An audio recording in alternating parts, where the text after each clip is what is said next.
My phone vibrated, but this time I wasn't asleep. I knew who it was.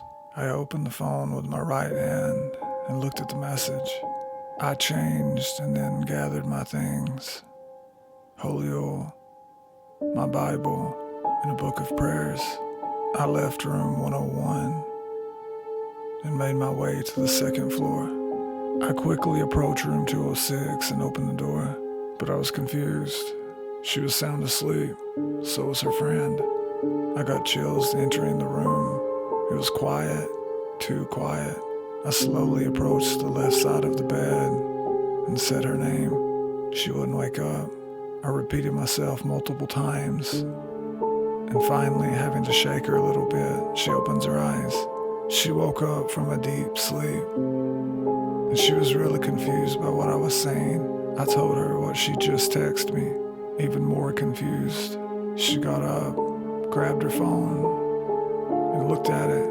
I didn't text you. Neither of us knew what to say in that moment. She was so exhausted, she couldn't keep her eyes open. She got back in bed and pretty much fell asleep before I left the room. I left the door open about 1.5 inches. I silently watched from the hallway.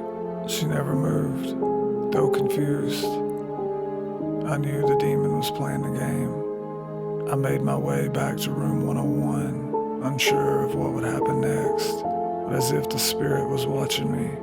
The moment my left ear hit the pillow, my phone goes off again. I immediately look at the message and once again, help me. I quickly gather my things and sprint to room 206. As I flung the door open, I expected all hell to be breaking loose. But again, silence.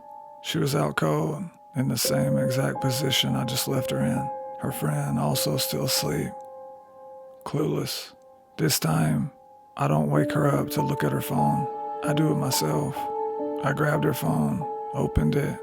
I read through the messages and noticed our entire conversation matched perfectly, except for the last 2 texts. I woke her up once more. She was clueless, confused, and absolutely exhausted. I told her what had happened, and she looked at me as if she didn't know whether to believe me or not. She looked at her phone, and then I showed her mine. It scared her, but she was so tired she couldn't keep her eyes open. I stood there watching her, and she was once more lifeless, out cold, already asleep. The demonic spirit possessing her was very powerful, the strongest I've ever dealt with in my life. It was playing literal games with me. If this is a game, what's my next move?